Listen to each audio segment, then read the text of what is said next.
The setting sun bathed the vast cornfield in a golden hue, casting long shadows that stretched like skeletal fingers across the cracked earth.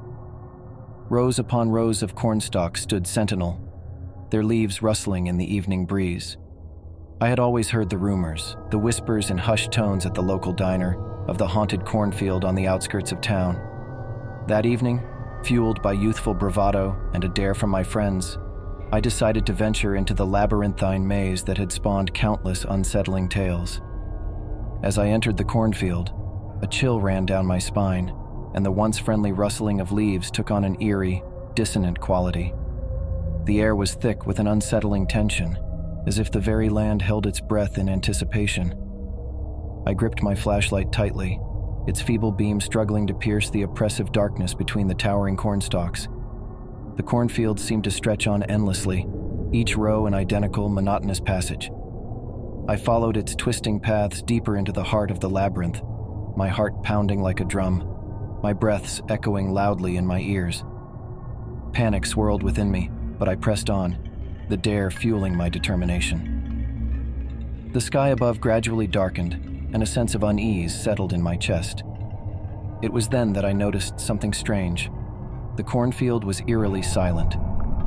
The usual sounds of chirping insects and rustling leaves had ceased, leaving me in a disconcerting silence that felt suffocating.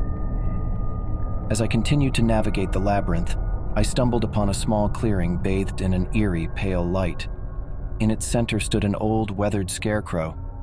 Its straw-stuffed body was tattered and decaying, and its face was a grotesque, twisted mask of burlap and paint. But what unnerved me the most were its eyes, dark voids that seemed to absorb the very light around them. A sense of dread washed over me as I realized that this scarecrow was the epicenter of the haunting legends that had surrounded the cornfield. I tried to turn away, to flee from its ominous presence, but an invisible force held me in place. Then, the scarecrow spoke. Its voice was a guttural, inhuman rasp that sent shivers down my spine.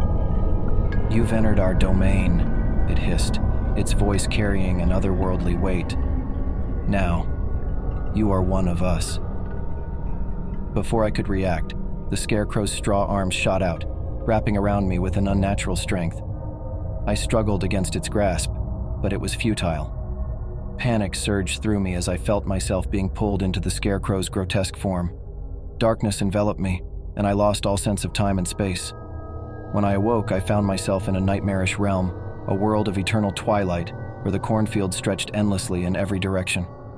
I was not alone. Countless others like me roamed the desolate expanse, their eyes hollow and filled with despair. We were the lost souls of the cornfield, trapped for eternity in this cursed land. The scarecrow, it seemed, was a malevolent entity that fed on the fear and despair of those who dared to enter its domain. Days turned into weeks, and I became a part of the cornfield, a living scarecrow bound to protect the cursed land. I watched as new victims entered our realm, their terrified faces a reflection of my own when I had first arrived. The voices of the lost souls echoed in my ears, a constant reminder of the darkness that lurked within this cursed land. We were powerless to escape, forever condemned to roam the endless rows of corn, haunted by the malevolent force that ruled over us. I had become a prisoner of the very horror I had sought to uncover, a living nightmare doomed to haunt the cornfield for all eternity. The once friendly rustling of leaves had become a tormenting cacophony, a cruel reminder of the life I had lost.